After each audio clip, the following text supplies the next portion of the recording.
And this afternoon, I'll be representing different skins, that is a group of African as well as European drummers and singers. We are called different skins because of the various reasons. The different drums we use have got different skins as well. We are from different cultures and traditions. And so the whole thing of different skins incorporates, you know, the different cultures, traditions, and colors of skins, and whatever you can name, you can call it, all right? So I'll be representing different skins from Tralee International Resource Center. And I'm going to sing a song called Kakula Me. Now, there is a story behind the song. Now, Kakula Me, there is a young boy who's had a harvest. You know, you have these huge harvests in Africa, whereby the young fella had grown a few crops, and the turnout wasn't really good, you know. The crops were not that good as the rest of other crops of other people who had the experience, you know, of growing crops. And so there was this young boy telling to his mother, "Mom, why is it that everybody has got a good harvest, and it's only me who hasn't got a good harvest out of my crops?" And so as he sings, you know, you'll fail and hear the story, all right? Kakula Me, all right. Mamo, mamo mama ye, kakula me wekume. Mamo, mamo mama ye, kakula me wekume. Hey baby oh, hey baby oh, wala wambe. Hey baby oh, hey aye.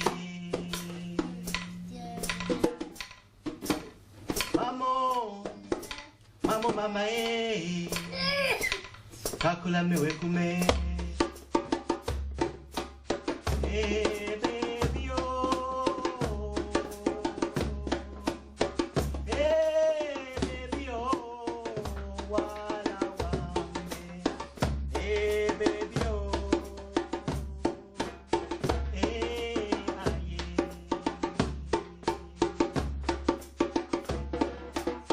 Hey baby oh, hey baby oh, wala wambe. Hey baby oh, hey aye. Hey baby oh,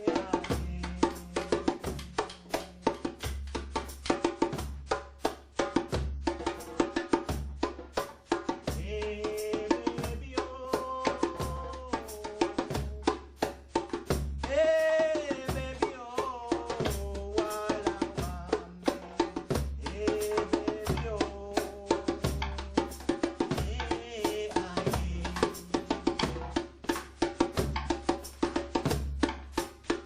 Hey baby oh, hey baby oh, wala wambe. Hey baby oh,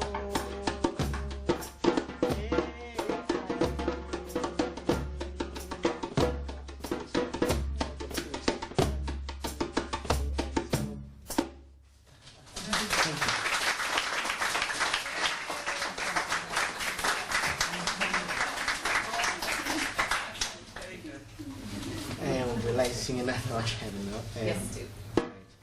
Okay, the next song I'm going to sing is I don't know. Okay, maybe I'll do the other one later on so that you get off your seats and do something together with the three of us here. All right, I'm going to sing one song called Jola. It's a song from West Africa, from Ivory Coast, and it is quite an interesting song. And it goes, oh, ni majole, jole, oh, ni majole, jole, Samsa made made made made ma. Samsa made made made maya. Oni ma jolen jolen. Oni ma jolen jolen. Samsa made made made made ma. Samsa made made made maya.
Thank you.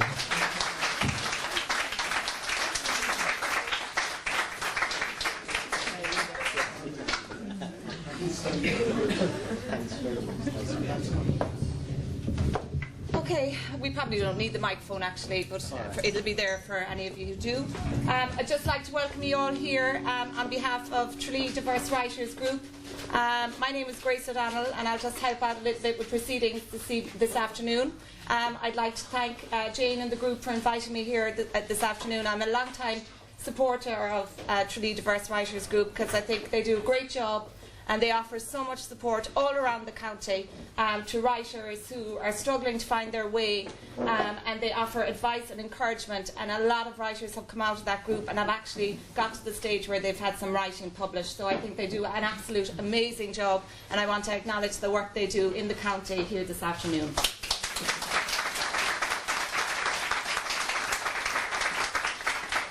I'd also just like to say a quick thank you to Samuel and his son Johan, and Faye, of course, who we'll be meeting later for that lovely piece of music. Samuel and his group, Different Skins, are an integral part of what goes on in Tralee and the community, in fact, around the county, because they're available for every celebration. They're at every celebration, every event, everything that is done within most of the county, particularly in Tralee. They're there providing the music, and he's just an amazing guy, and I'd like to thank him for everything he does for the town.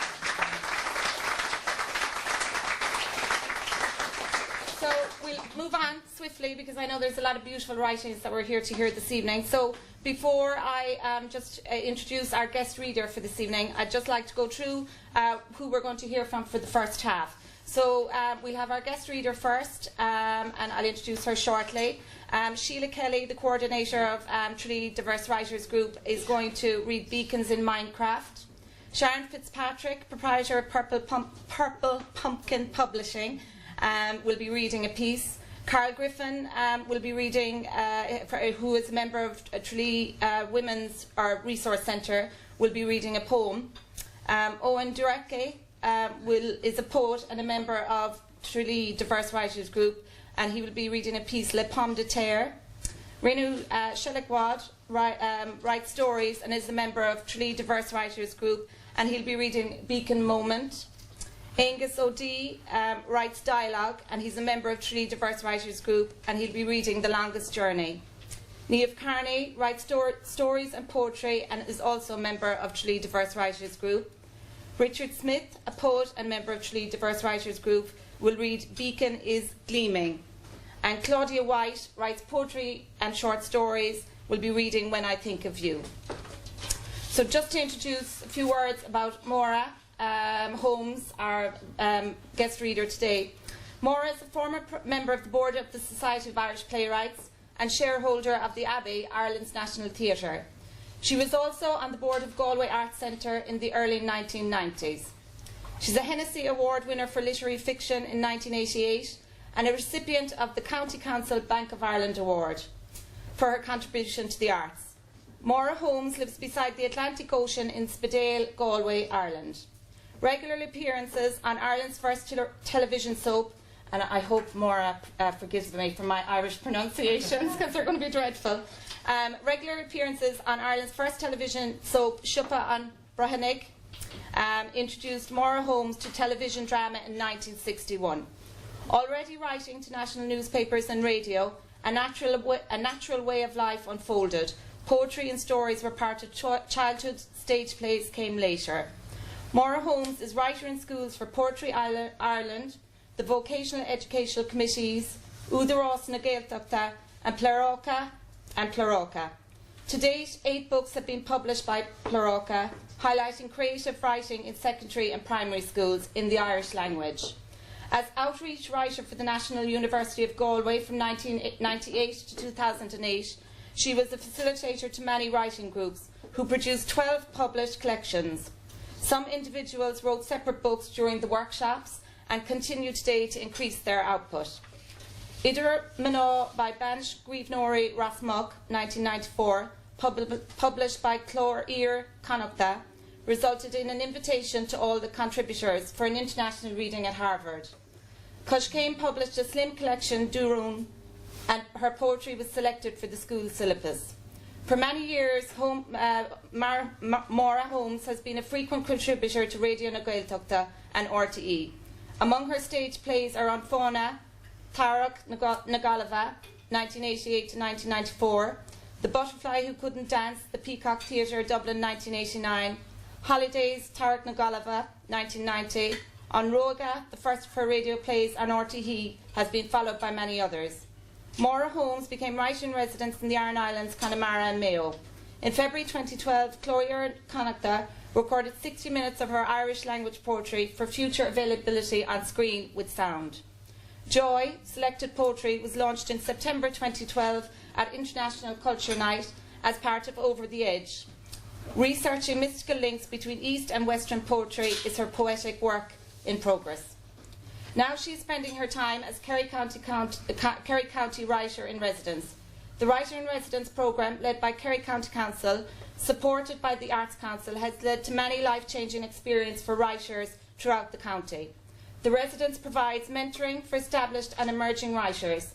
It often offers new means of creative expression for writers used to one particular writing style. It also encourages creative writing for all ages, and importantly, the younger generations are targeted in an effort to support the development of natural talent in Kerry. I'm delighted and honoured to welcome Maura Holmes.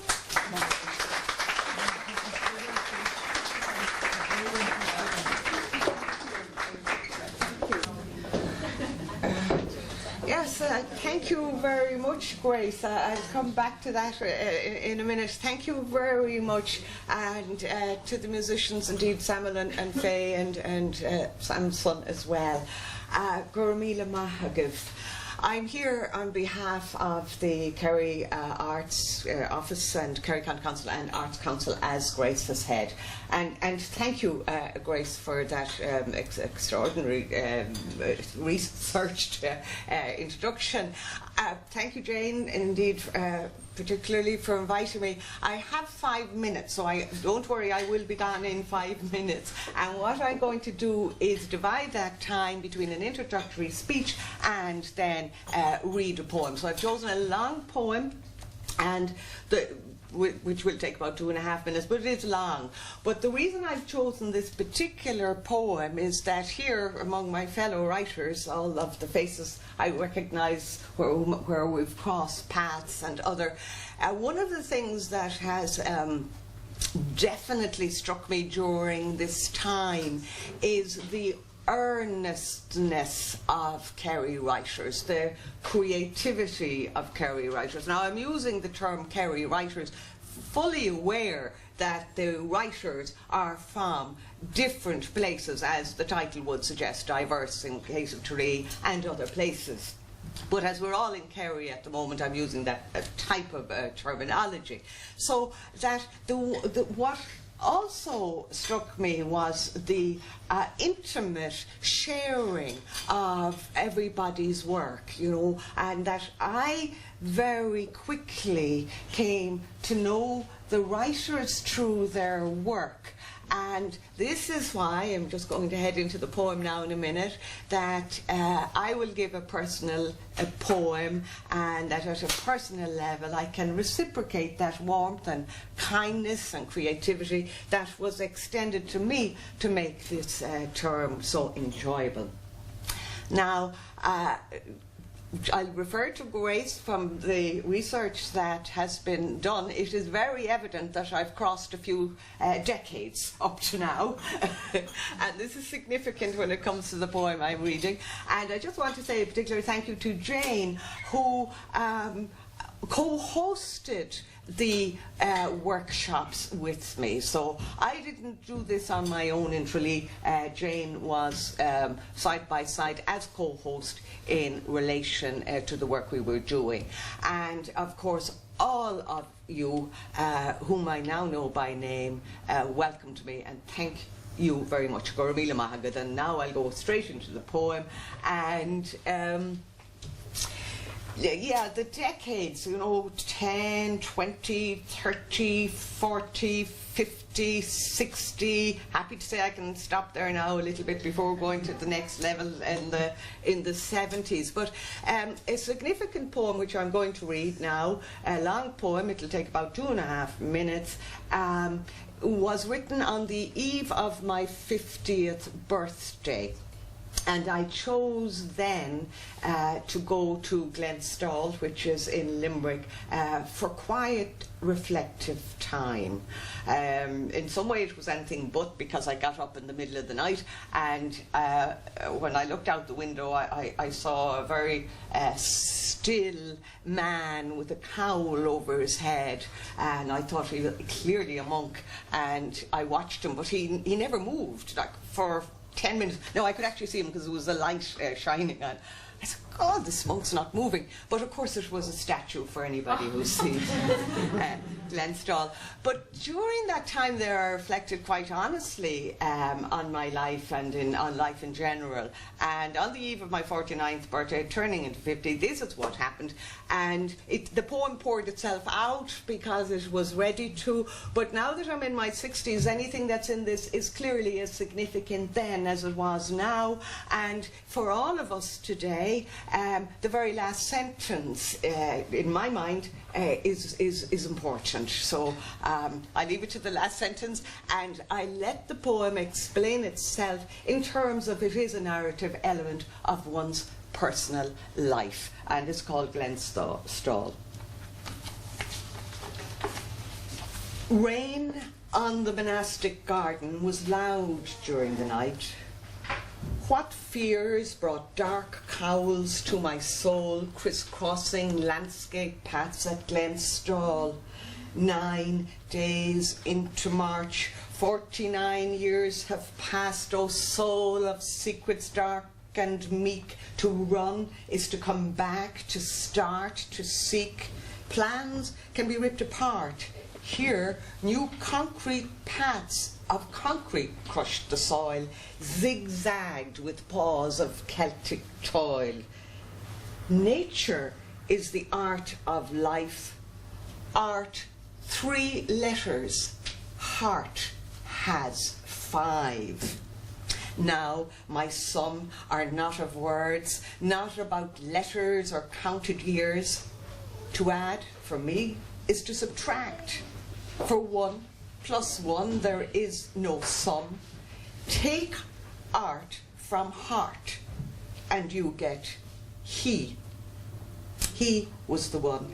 He was the one who knew that 1 plus 1 make 2 or 1, but I, in deep and dismal core, felt mountains of memories from grief before, clots of clouds across my path, knew one day he would not come back, and the art of heart crumbled and climbed and sought in sanctuary the balance of mind, shifted by shock to places of truth, and gasps of grace flamed mystical root unseen. The sum of experience contains no tide. There is in nature a divine streak. It has no limits, no secret elite, full glory from God, treasured infinite love, flamed in fire when 2 are 1. Who equates? Who separates? Spiritual espousal sees no taming, where none or both become 1 and 1 or 1 full sum. Love and flame can renew, as flame to fire with fire askew, yet deep groove will quake with shock, earth turned earth, death knows no rock. This plan from birth, a dearth in sum, a price to pay when breath's begun, trodden, crushed, shaken, sore, dust to earth restored, and from torn soil, or tears too deep. Accept now this web of fate. In Glenstall, the Benedictine way prunes silent days to humble design. A paradoxical line. You climb up the ladder as you're going down. Next year at 50, my heartbeats will have reached an age half 100. Add or subtract infinity does not crown this fact. A stream entering a lake does not divide on its way.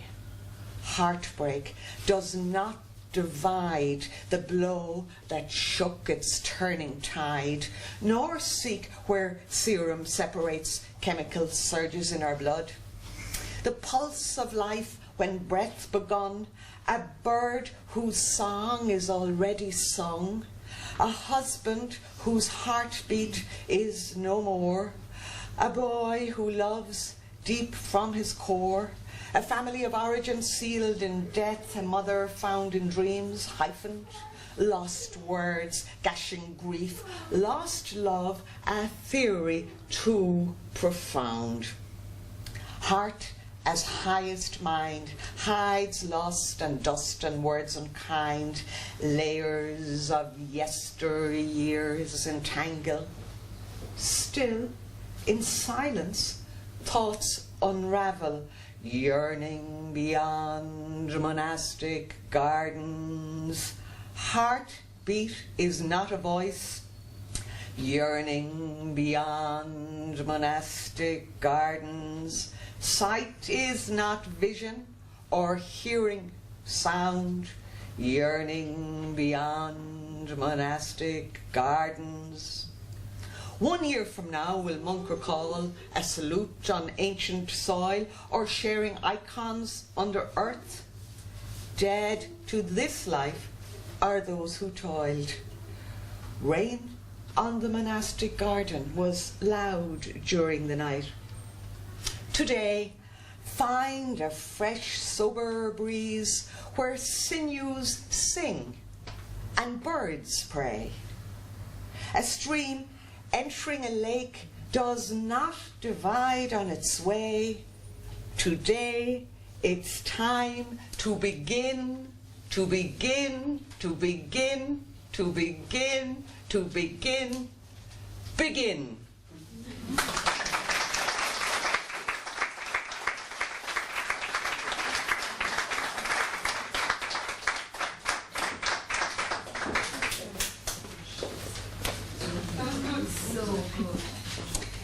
Right, this is called Beacon of Light. Not again. Why am I so gullible? Why do I believe his lies? Why do I make excuses for him? God, I am such an idiot. I know what he is really like. Being wiser now, I am aware of what he does, and yet the forgiving person in me does not want to believe that someone could be so callous. Time and time again he says, "I'm sorry, babe, I won't do it again, I promise." The gifts of flowers, chocolates, and him taking me out to the pub in the afternoon softens the blow.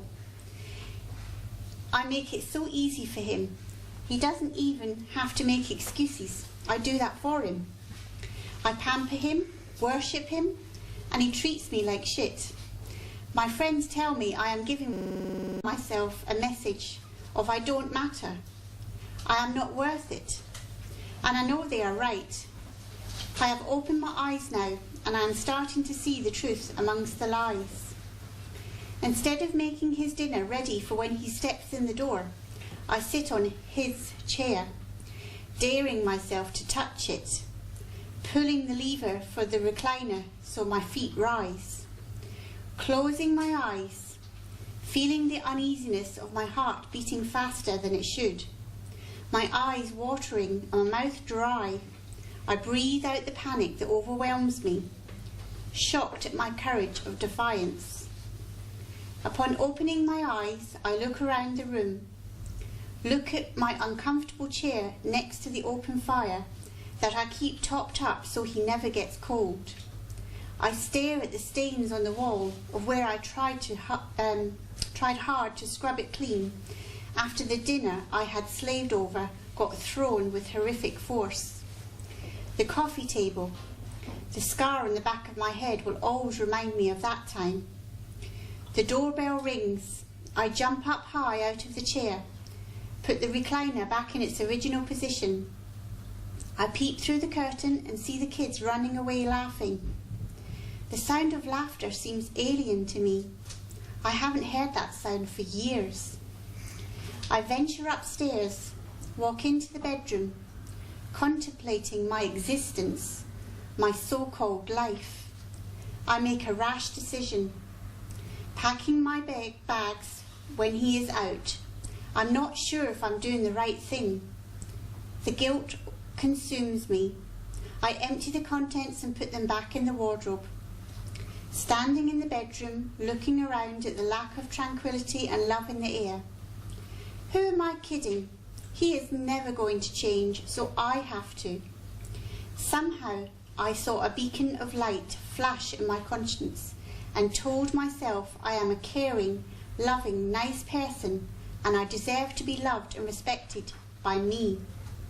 As I walk out the door empty-handed, nothing but myself and my self-respect, that beacon of light shines a bit brighter.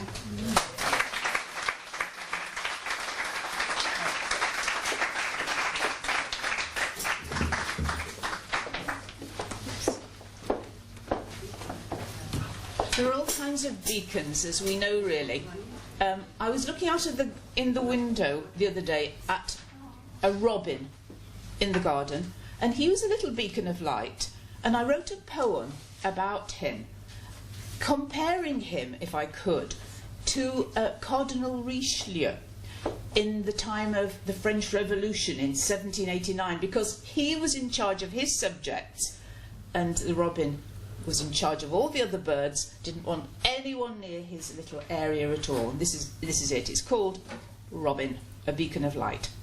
He perches on the highest branch, a scarlet-coated cardinal, scowling at his subjects, railroading any attempts at revolution. The power is there, and the glory, all marauders pushed aside. His song is not La Marseillaise, but a series of chirps and tweets, as if it's 1789 and they dread the guillotine. If they rebel, other denizens of the garden dare not storm his Bastille. They await his orders, hover quiet and subdued. They are the citoyens. Cardinal Richelieu is in charge. He is the Eminence Rouge, Robin Redbreast. That's one little poem. Very short and very sweet. Right, this is our beacon of hope, really, for when we return. I think you'll get the message. When we return, there will be much rejoicing. We'll see folks again, well remembered too. We'll celebrate, and they will be forgiving. Wounds all healed, friendships renewed. We'll stare upon the far horizons and be glad to see the longed-for hills again. We'll let the others mourn our brief departure, knowing we won't be the ones in pain. We will come back to this remembered country and see again the light upon the shore. And down here, in a blink of eyes time, we'll stay a while, not ask for more. That's that. And the final one, which I'm sure you'll be delighted to hear, is about a queen bee. And you know what a short period of life they have. While they're the queen bee, they're the one. They're the beacon of the hive. But the minute that they show any weakness at all, they're devoured. Autocratic sovereign, ruler of the hive, allowed one summer of flight to soar into the blue and mate with worker bees. Their language lures her back to the hive, where her devoted drones and workers await her untrammelled return. In the course of time, she lays a myriad daughters who in their turn will rise up and suffocate her, overwhelm her.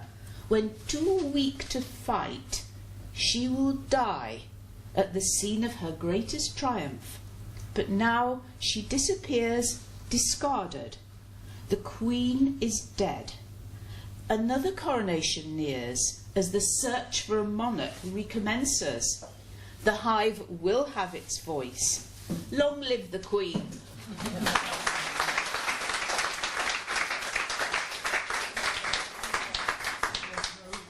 I wrote a poem. It's kind of on the theme of beacons. It's a beacon of gratitude for the Irish farmer who gives us potatoes. It's inspired by Patrick Kavanagh. La Pomme de Terre, inspired by P. Kavanagh. In the fertilized drills of earth, each seed performed its task, sacrosanct and after their sowing. Kirplings, salads, roosters yielded to harvest time. They were sold in markets, prepared, served mashed or in their jackets. Boiled bacon and nice cabbage, also eaten for dinner by many families. Thank you.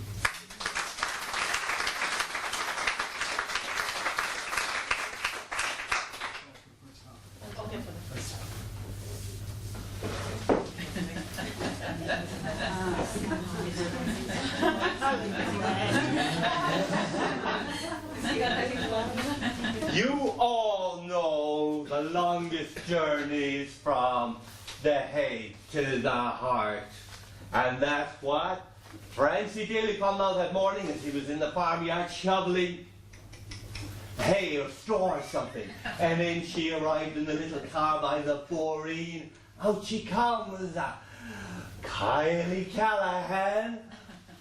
She was representing the Irish Cancer Society. They had this brilliant new idea. Instead of those ugly black plastic coverings on the bales of silage, wrap it pink. Now it could cost the farmers a little bit more than the black plastic, but all the money would go to the Irish Cancer Society. But more than that, think about publicity. When people driving past the fields, these big balls of pink, what are they? The Irish Cancer Society, wrap it pink. The donations would come in, and maybe the research funding would find a cure for cancer. Francie didn't hear a word of that, because zing, splash, bang, he's fallen in love with her instantly. Oh, she was. Her hair was matching her face, which matched her top, which matched her skin, which matched her tan down, which matched her shoes. And she's tiny little dog, which matched everything. Now lucky Francie saw that she had gone into the farm next door. It was a farmer who had moved down from County Limerick. He had done a degree in science of agriculture down in Pallaskenry in Limerick, and he had taken this ugly old ruined farm next door and he was turning it into a model farm. Francie went to him the next evening and he said, that girl was in the farm. Oh yeah, Kylie Callahan. I'm after falling in love with her. And young Marcus said, now hold on a minute. Hold on, Francie. You're a bog man. She's gorgeous. She's a model. Not in a billion years. But that didn't cure Francie because Francie couldn't stop thinking about her. He was a serious guy. But the more he thought about her, the more serious he became. His shoulders dropped down to his hip, and his nose was down on his belly button. Weeks later, when Francie saw him, what is wrong with you? You've got the love sickness. Oh, listen, this kills more people every year than coronary thrombosis and stroke and smoking put together. You need a cure for love sickness. What can I do, said Francie to young Marcus. Well, young Marcus said, you know, I didn't come straight here from the agricultural college. When I finished college, I took 2 years to get out of this country. I went all over the world. Only when you get out of this country, you see what it's really like. From abroad, you can see that the people here are so negative, always complaining, always whinging, always saying, oh, you got a big hair and I don't, and she's got a six-pack and I don't, giving out complaining and complaining. Oh, sorry, I came back. So Francie said, should I travel? You don't have to travel, said young Marcus. You just have to change your mindset. Change how you're thinking of things. You've fallen in love and it's killing you. I mean, it's lovely. You've fallen in love. I met a healer over in Valley. He showed me something. This might help you. Every time you think of a thought that's putting you down, just take that out and put in a positive thought that lifts you up. You're in love. So think, I'm in love with Kylie Callahan. Well, she doesn't love me, but I'm in love. That's good. And then take a deep breath and smile. I'm thinking of her now, said Francie. Well, then take a deep breath and smile, said young Marcus. Oh, hold on, Francie. When is the last time you smiled? Come, try it again. Take a deep breath. Just imagine she's standing in front of you. She grabs you by your two jawbones and she pulls you into her and she kisses you hard and wet. That's it, you got it. Now keep smiling. He did keep smiling. He kept smiling all the time because he never stopped thinking about her. Day, night, noon and morning. He was thinking about her and the people noticed and said, what's up with Francie? She losing the plot, living on the farm. Well, they got together, they formed a committee. What are we going to do with him? Because he was acting strangely. He might be going up to communion, the weight of the world on his shoulders, and he'd think of Kylie Callahan. What is up with him? Or maybe he'd be trying to start taking the silage into another field. Everyone's locked up behind me. Come on, Francie, let us pass. When they might get past, would he apologize? No. He'd be thinking of Kylie Callahan. He's laughing at us. It's not funny, Francie. It's not funny. We're late. So the committee decided we've got to do something about him. So by unanimous decision, they take him to the madhouse. Now, he went along with it because he cooperated with his neighbors cooperated with him. So off to the madhouse they took him. And he was kept overnight and he was told by the chief psychiatrist, listen, the nurse is going to be appointed to your case. We're going to take notes of everything. And the nurse watched him day and night, every breath he took, every time he moved. And the nurse would say, weight of the world on his shoulders. And the next thing, he'd be thinking of Kylie Callahan. But as we've all noted, all the notes were passed on to the chief psychiatrist, but the chief psychiatrist wasn't true. All the notes, very carefully, took 2 seconds to diagnose his problem. Barking mad, and that's the prescribed medication, sent him on his way. He didn't take the medication because he thought, young Marcus is as good as any doctor. Well, now Teresa was working in the local shop. Teresa never took any notice of Francie because he was just another crusty farmer. The cork examiner and my teenager, if you please. Boom, bang, crash. She fell in love with a smile. Now she got a bit of news lately, but she kind of smirked around because she got a letter from a gynecologist who said, dear Teresa's store, good news, bad news. The good news. Your test results have come back. Your eggs are hard as rocks and fighting fit. Bad news. You're not getting any younger, Tralee said, get a move on. Whatever happened to Kylie Callahan? Oh, her. She got a job with TV3, announcing the weather. And he could watch her now every night. And he could see straight away why he fell in love with her so quickly. There she was, always smiling, always happy, no matter how bad the news was. The band of low pressure coming in from the Atlantic, which means everybody in Kerry's going to be drowned this week. But it didn't bother her. She just kept smiling through it all. One day he was out walking, and Marcus was coming against him, and he, of course, was thinking of Kylie Callahan. And Marcus said, stop right there, Francie. I got to say something to you right now. You know, I have traveled all over the world. You have hardly ever left this parish. But it is you, Francie, it is you are the one who's taken the longest journey of all. The journey from the head to the heart.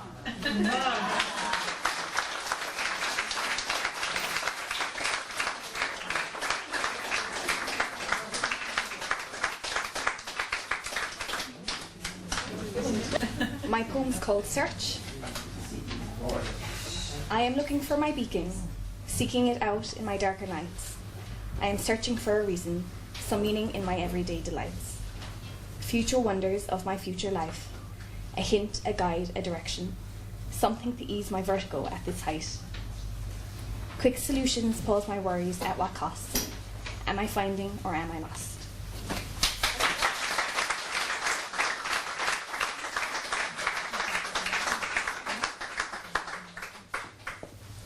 Madness has its beacons, and this is beacons gleaming. Beacons gleaming, ushers of light. Gloom, much murky lifting, illuminates, shines. Just how glow shows, inside's glad. Glad to have it, permits ship's passage. Transits, facilitates, secures souls whilst at sea. Shipwrecked, omitted, not cast adrift on reefs. On steering, consulting charts, breakers relief. Dread wrecks passed on from, nary to hazard, but discovery. At sea, there for sure exists, secure sense for these.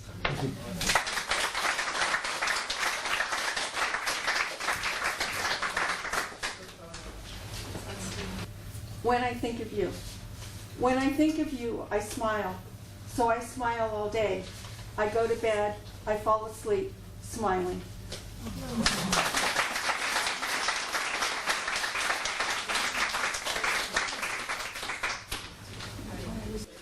Before I introduce Faye and Jan behind me, I just go through the people who are reading for the next half. So we'll have Sonia Easton, who's a member of Tralee Women Resource, or Tralee Writers, what am I? Tralee, I'm losing my senses now. Tralee Women's Resource Centre, performing Where True Beauty Lies. We have Jane Ijim Ovude, who's a member of Tralee Diverse Writers Group. You're all very familiar with her and the amount of work she does. Kerry Women's Writers Network, and she will be reading Beacons of Life. Sheila Fitzgerald, is Sheila here? Jane? Did Sheila? No. I think Sheila's not here. So we've Angus O'Dea again. I think everybody look forward to his enthusiastic performance as he did in the second half, and he'll be performing, I would say, one directional. And Nogugu Mafu, who will give us a speech. Nogugu has worked with CADE as a Development Educational Officer, and she's now working with St Bridget's Resource Centre as a Community Development worker, and has done a lot of great work in Tralee over the past couple of years. Sheila Kelly will be reading Button Beacons.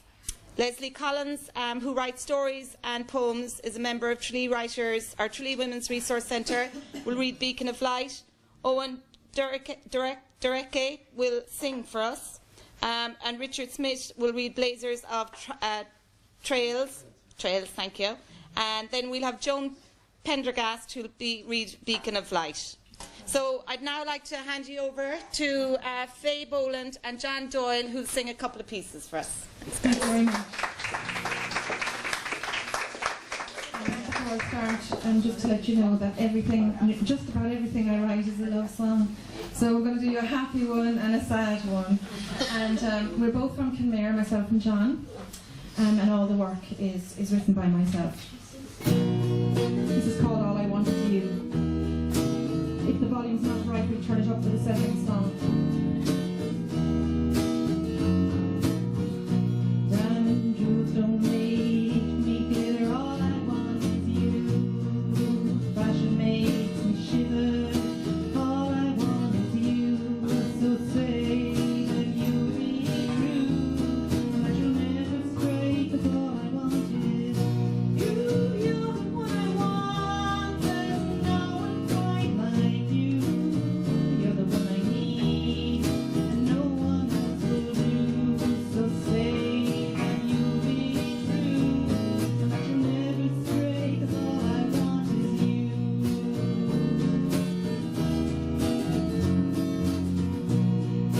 I don't want a castle, all I want is you.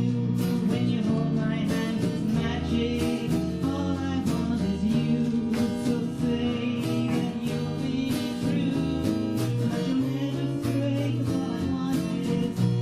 You're the one I want. There's no one quite like you.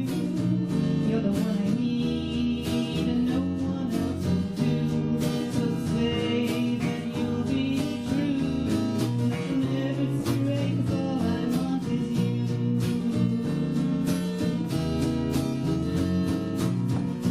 Crowded places make me lonely if you're not here with me. But touch me and I light up, embers burn me fire. So say that you'll stay mine, that you'll never stray, 'cause all I want is you. You're the one I want. There's no one quite like you. You're the one I need, and no one else will do. So say that you'll stay mine, that you'll never stray, 'cause all I want is you. All I want is you. All I want is you. All I want is you.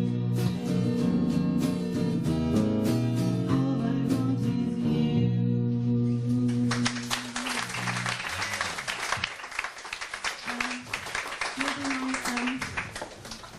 Writing colleagues can forgive the repetition and all the rhyme and the jingle that goes in the songwriting. I wouldn't have as much in my poetry, I can assure you. The next song is a one that was written a long time ago. It's a very sad and bitter love song.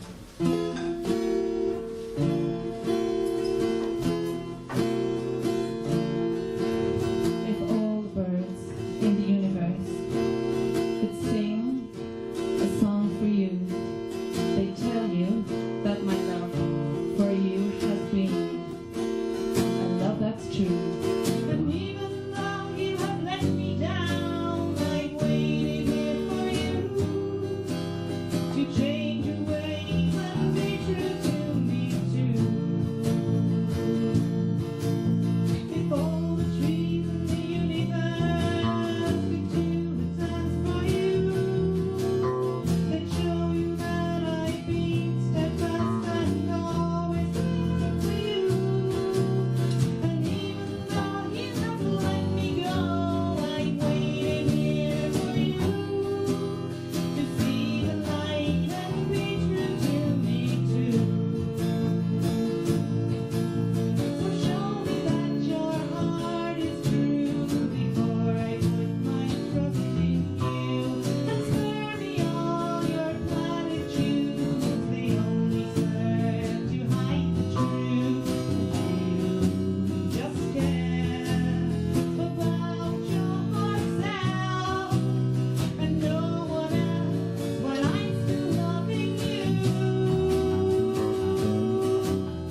the end, and Samuel is going to, from in different skins, is that the name of, yeah, the drumming band, and he's going to accompany us on 2 more pieces that I've written. We haven't done this before today, so it'll be very interesting and very experimental, I suppose is the word.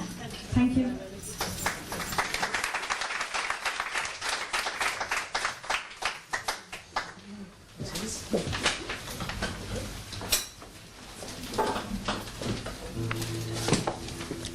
Hello, people usually know me for my performance poetry, but I'm not going to do that today. Because the theme was Beacon, the only story I've written to do with light is a story I wrote called Where True Beauty Lies. Nina was praying with all her might that the operation had been a success. They had performed it earlier in the day, and she'd been told it was now just a waiting game, and she would have to be patient. She'd been disappointed so many times in the past, and knew that there was no guarantee that this would be any different.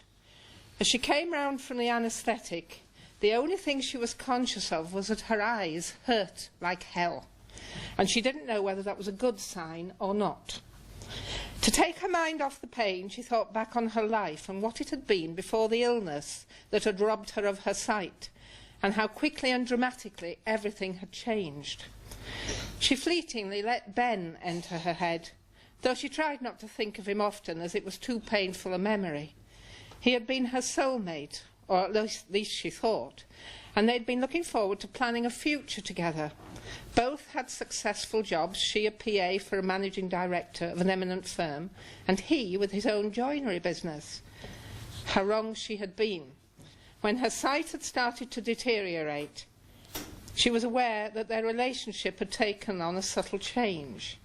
She sensed that he tried hard to hide his true feelings for a time, but it wasn't long before he confessed that he couldn't cope with her blindness and had quitted the scene. The day he actually left was etched on her memory like a scar. Not only had she lost her sight and her job, but the love of her life as well. She had sunk into a chasm of deep despair in which she could see no future, and her existence became a void. She had lost interest in everything and had even fleetingly contemplated suicide. Then the wonderful Ella had entered her life, and it transformed completely. Ella was a bearded collie, one of those intelligent, wonderful, gentle creatures that had made the grade as a guide dog. When they told her she was to be given a dog, Nina hadn't fully realised that it also meant that she would be given back much of her freedom. After an initial period of training, Ella had settled in well and had enabled Nina to do so many of the things that she had found difficult. She could walk the streets with confidence, and as the dog attracted attention wherever they went, she had made many new friends and acquaintances. Her life had been transformed. She had proved a wonderful companion, and Nina had begun to feel a happiness and optimism that she hadn't felt for a long time, and she owed it all to the dog. Her mind was jerked back to the present, as a hand was placed on her shoulder and a doctor approached her bed and inquired how she was feeling. They had flown her to America for a pioneering operation, and now it was just a case of wait and, hopefully, see. Nina smiled as the pun entered her head. Her eyes were heavily bandaged, and she'd been told that they would gradually take off the layers over the next few weeks.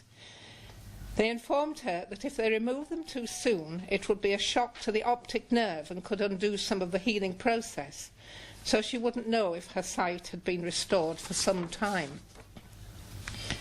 Almost 3 weeks later, the last of the bandages came off. Initially, Nina had to wear dark glasses, which she was able to discard when her eyes became fully adjusted. But she knew, even before the final bandage was removed, that the operation had been a success. At first, she could only make out outlines and shapes, but then her eyes began to fill in the details, and she could see clearly for the first time in years. It was an ecstatic Nina who left America a few weeks later, so grateful to the doctors and nurses who, to her mind, had performed a miracle. Everything seemed so new and colourful, She had inhabited her grey world for so long that she couldn't believe the beauty around her, and she took notice of everything as if seeing it for the first time. As she alighted at Dublin Airport, her parents were waiting excitedly by the gate, and although they looked much older than Nina had remembered them, seeing their dear faces after so many years was a joy unknown to her fellow passengers. Ella had been left in the car. But what a tail-wagging welcome awaited Nina as she saw her dog for the first time. And as she looked into those faithful brown eyes, she thought she had never seen anything so wonderful, and knew that that was where true beauty lies.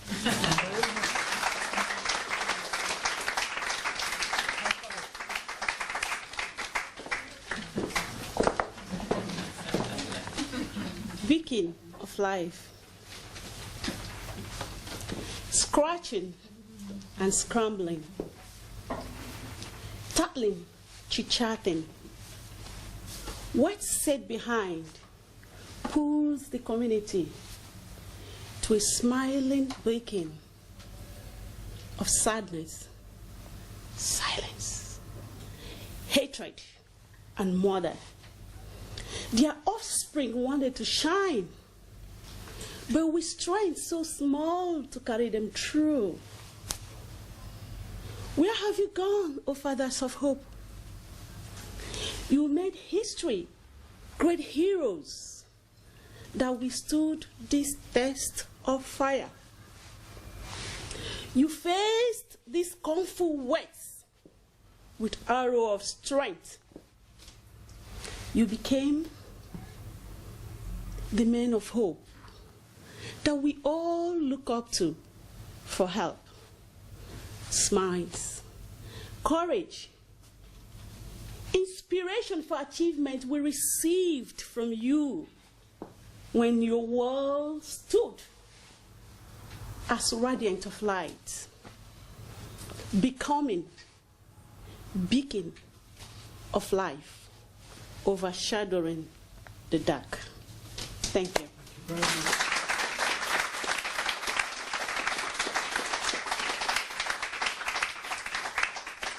I think Sheila is not here, Sheila Fitzgerald, so if we have you, Angus. Yeah, thank you. That's more of it now. More of it. I am one directional. I know where I am going. I see my goal. I am on the path. I am on my way. I am not afraid of hard work. I am disciplined. I will get there. I have made a choice. I see where I'm going. I know what I'm doing. I push ahead. It's not easy. It's discipline. It's work. But I'm one directional. I know where I am going.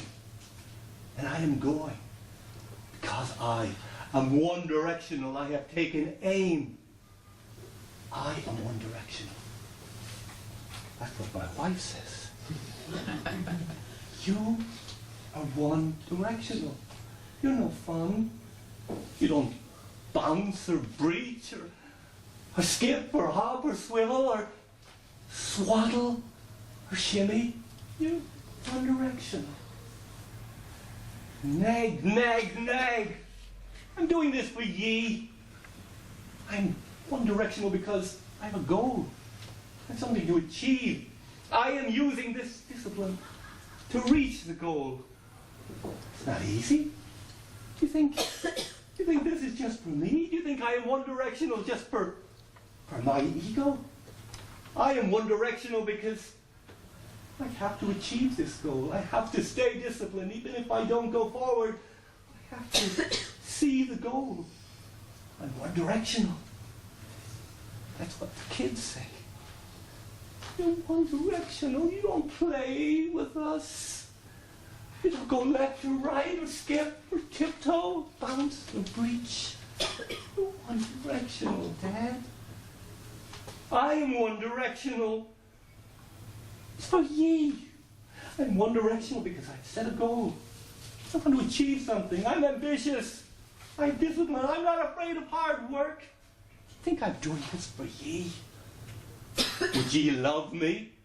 I was a failure? I was a loser? I was a quitter? No. I am one directional. I see the goal. I see it. I must keep going. I'm not afraid of hard work. I will achieve it. I am one directional. Thank you.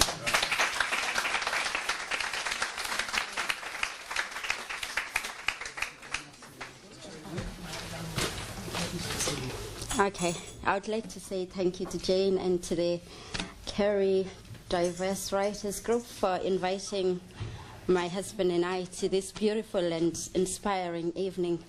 But Jane doesn't like to see me happy and relaxed. She always has to give me a job. So I was given a job to do a speech for you this evening, and I'm not good with speeches. I'm not a writer either. The only time that I write is when I'm very upset or very happy and I'm trying to calm myself down. That's the only time you'll see me writing something. Me too. So I don't know what to call this. Maybe we'll just call it a short reflective piece. It's 4 a.m., Saturday the 14th of July, 2012. I wake up from what seems like a 10-year deep sleep. This is not my room. Where am I? Where is my son? I take in my surroundings. I'm in hospital, Valencia ward. But why am I here? In a flash, the events of the past 24 hours come flooding back. I remember the walk to Blennerville.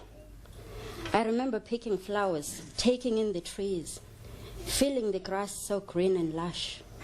I see nature like I've never seen it before. Everything is so bright, so alive.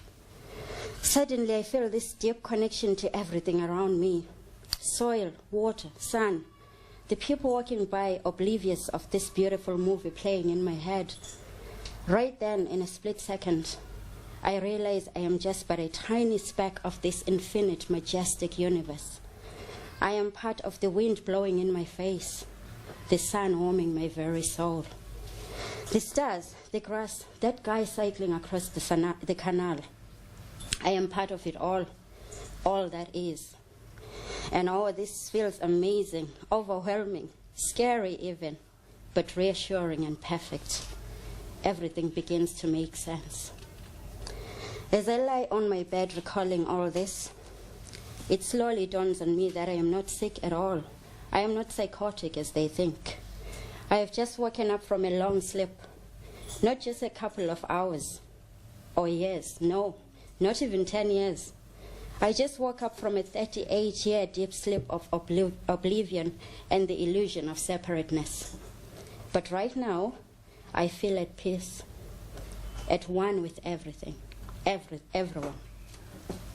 For the very first time, I realized just how powerful I am. We are.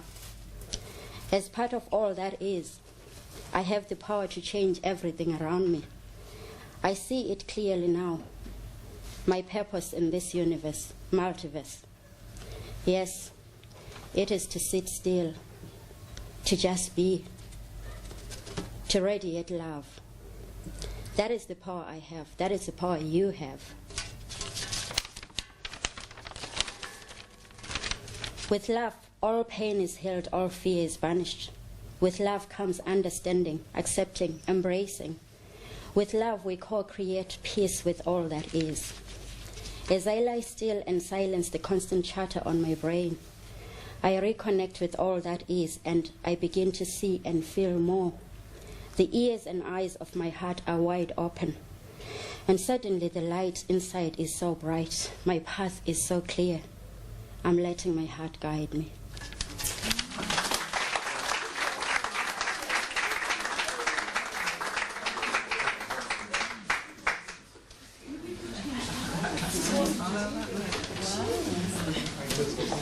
My poem is called Beacon of Light.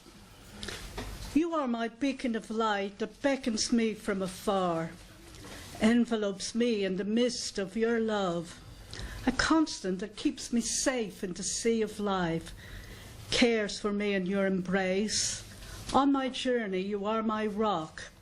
never yet your light diminish. Over the sea I have ventured, exotic places since adventure, looking for my inner peace. In my mind, my thoughts are still with you, my inner sanctum forever true. I've got you firmly on my mind, heightened pleasured, shared memories. Take me safely home to you.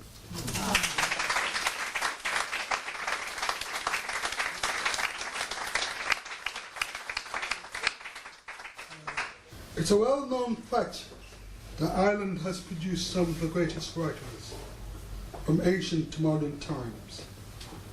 Its capital city also produced one of the most famous red light districts in Europe.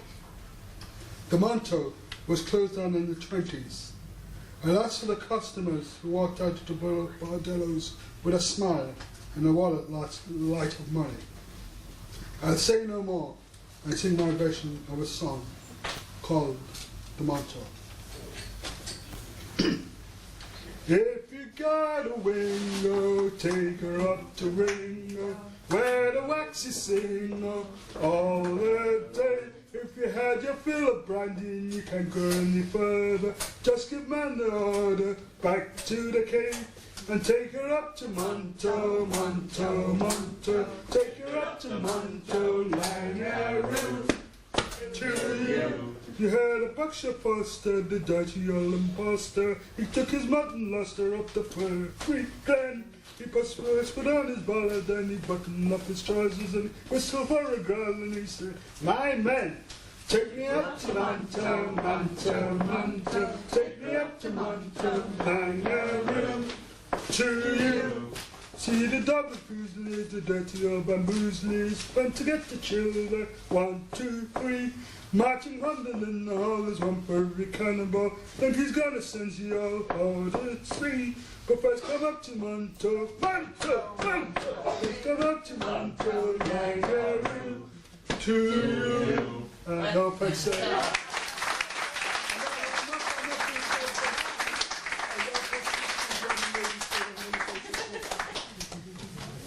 When the Tsar of Russia and the King of Prussia landed in the Phoenix in the big balloon, just a London band to believe the word of the green, but the buggers in the depot didn't know the tune.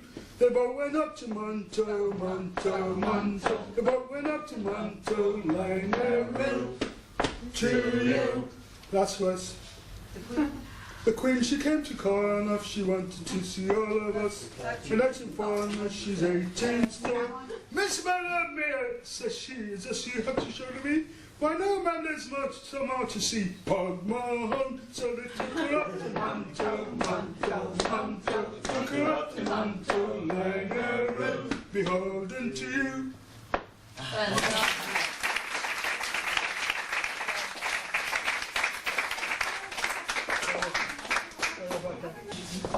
Beacons through gloomy shows, murkies no way permanent folks.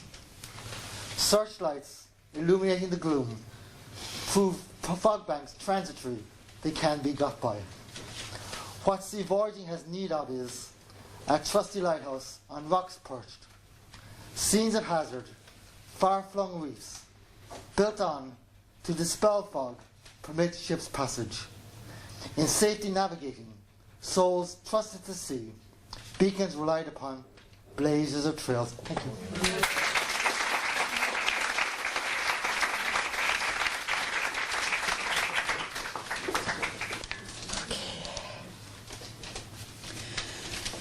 There are lights everywhere to be seen all around us, each with their own special function and purpose. Some are both natural, some are natural, others are artificial. Both are equally vital and essential. Both are equally vital, necessary and essential. Some for our safety, others for direction, while others are there for enjoyment and fun. They flash for ships to sail safely away from the rocks. They flash at the rear parked cars to prevent any nasty knocks. Lights tell us when it's safe to enter rooms, both night or day. They warn us when it's best or wise to stay well away. Those are bright and dazzling, help us stay awake. Others soothing and calm. Others soothing and calm till it's time says it's time to take a break. The green light says now safe for people to cross. It also tells drivers it's time to move. Lights are the boss. Red means do not move. It's always best to wait. Move or drive, don't even think about it. Car lights always on when dark, fog or mist. Reflective gear on walkers for to see quite plain. The sun shines brightly for all of us to see and enjoy. One of our sources from which we get some vitamin D. This helps all plants and flowers to sprout and grow. Stay warm beneath its bright yellow golden glow. But it has its dangers that have not been discovered. For safety, use sunblock use and wear sunblock or stay covered. These beacons of light, although vital and essential, like all of us, both calm and temperamental. But we too are beacons of natural, glowing, bright light. Something for us to give and receive with great light. So let us widely use and disperse these lights, causing the least of fuss. We are all great beacons of light to the world around us.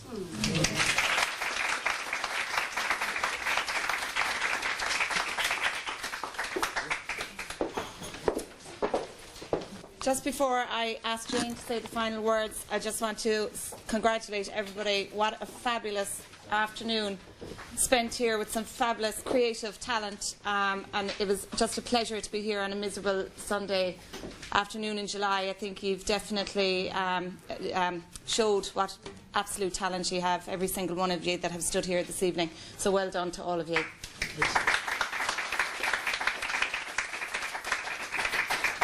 I suppose just to mention a few things, I'd again like to thank Samuel, Faye and John for just bringing a little bit of something different to the afternoon, and we're going to hear from them again before we finish this evening. I'd like to also acknowledge again the wonderful work that Sheila Kelly, Jane and the group, Tralee Diverse Writers Group, do in supporting writers in Kerry. And Sheila, keep up the good work. I think you're at the helm with looking after and taking care of everything, so well done to you.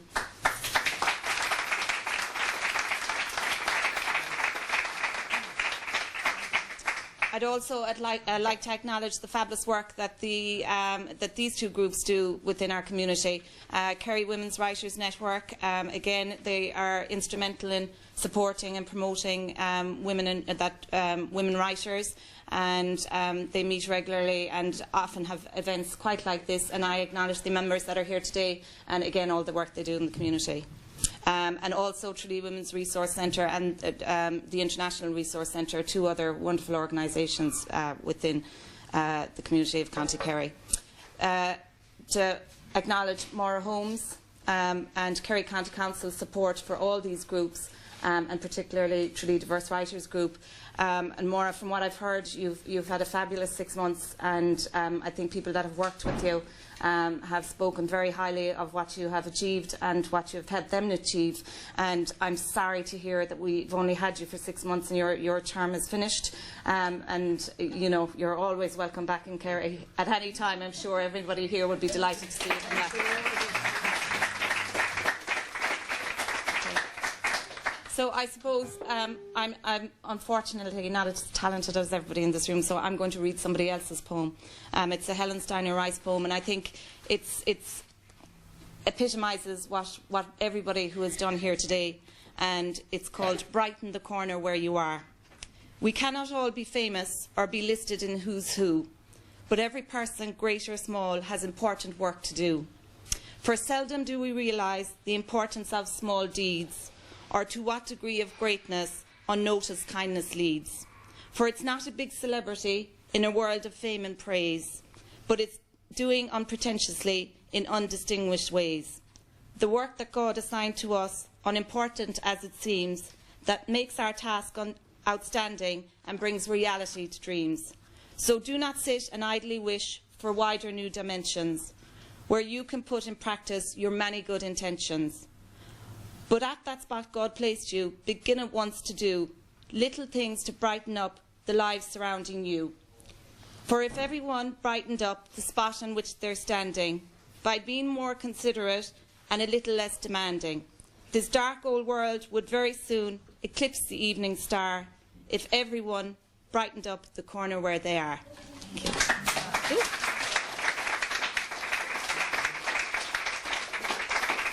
And I think Jane is going to finally finish up with a few words, and then we're going to have some lovely music again from Faye, John, and I think Samuel is going to join them. Thank you.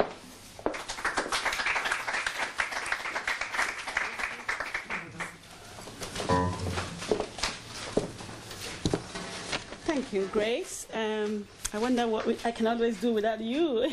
If you pull her any time, just tell her a day before, and she will do it very well. Thank you, Grace. Thank you so much. And it's so bad now that on the program of events, I have to round up because that was a very good rounding up that she did. What else do I want to say? Anyway, finding your style anyway in simplicity without trying to invent something makes you a unique you. When we came up with this program and we talked about speeches, and I know in the group they were like, what kind of speech? Is it going to be political speech, spiritual speech, science speech, or art speech? Well, I love science. Everybody knows that it is knowledge and understanding. I love politics anyway, because without politics, there will be no nation, I think. Do I love spirituality? I do. I think it's wisdom. Not sure about religion, though. And then art. Beautiful, I think. And it's because of art we are here. It's living, not just existing. I'm going to speak to us about mind control. Can we actually control our mind? If you can control the wave of your mind, then you're a superstar. How many of us can control other people's mind? Okay. The question. Not to be answered. But we all try to do this every day through our own actions. We want to control what others think of us, how they behave, and how they live their lives. When you pull the rope of other people's life towards you, as it comes close to you, it will actually weigh you down. But if you throw your life towards people and outside there to the world, only positive-minded people usually do this anyway. But when you do that nakedly and truthfully, it will bless others. It will inspire them. Mind control is all about desires and addictions. I think it is more rewarding to control and direct your own mind than controlling other people's mind and life. Thank you.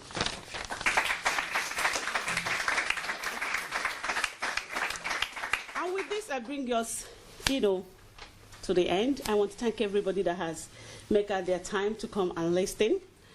And Grace has said it all, like I said. So the only thing I'm going to say is thank you to Abe Inn, who has given us this beautiful room that is very relaxing. And without Kerry Cancer Council and their support all these years, we wouldn't be putting up all these yearly events. Much gratitude. Much gratitude. I'm telling you. And with the collaboration of all the writer groups in Tralee, the Tralee Women Resource Center, Kerry Women Writers Network, and Poets Corner, and the only thing I would like to see in Kerry is more collaboration with the theater and the music industry. If they collaborate more better with the writers, I think Kerry will be a better place of art. Like we know Kerry is a nice place of art. I wouldn't have asked for any other place to live in Ireland. I think my 12 years in Kerry, I have really enjoyed meeting beautiful writers. And actors, there should be world-class actor like Angus Odia. And many of us, I like the style and differences, and it's beautiful. I would think my 12 years in Kerry is worthwhile, and I have really, really enjoyed it. Thank you so much for making it beautiful for me. I usually like to do things different. We've all spoken, but the people that hasn't spoken, that had just come to listen, I want to give 5 minutes for anybody that wants to say something. Don't say anything about me. If you want to say anything, a feedback about Tralee, about Kerry, a little story about yourself, a little piece. I think I'd like to hear. Does anybody want to say anything? There's a quiet hiding here. All right, come on. Good, Lawrence.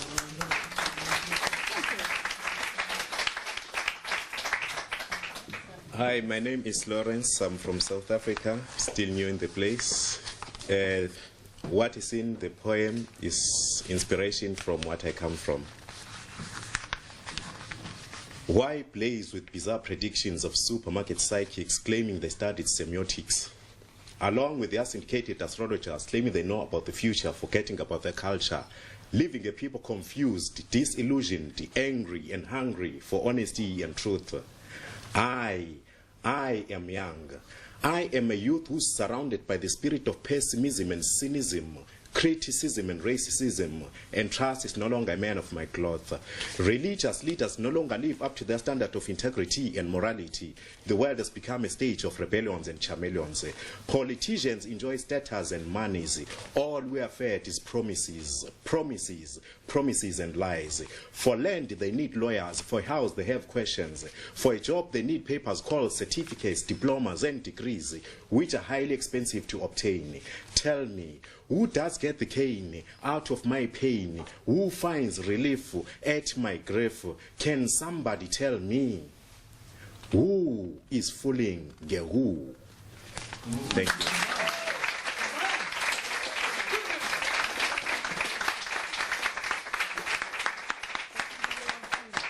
I wasn't expecting that.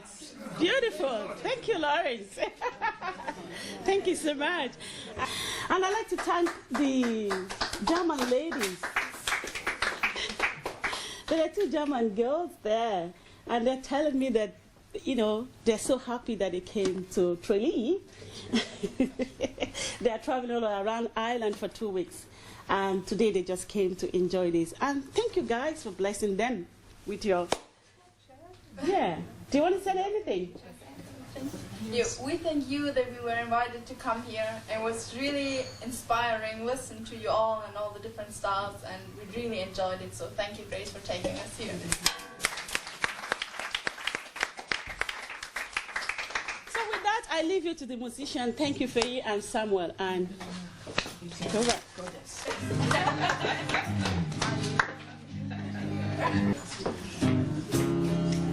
This song is not a love song, and it was written for someone I knew who died, and I wrote it while he was dying. So, but it's meant to be quite uplifting.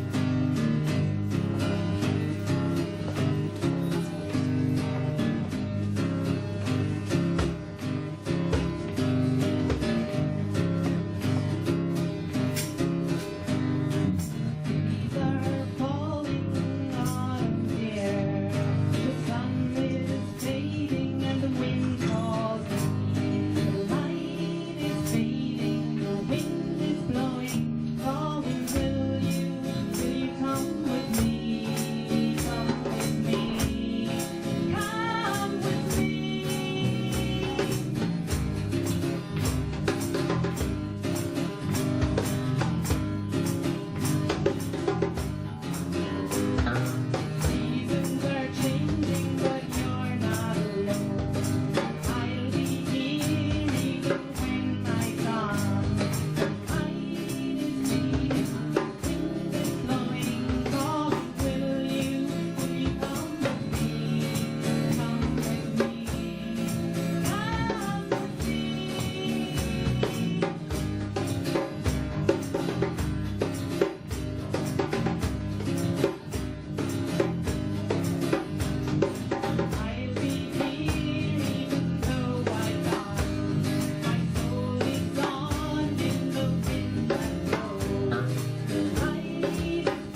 teasing us. Just for another change, we are going to do something. I'm going to try out something. I hope you like it. I have a few tubes here.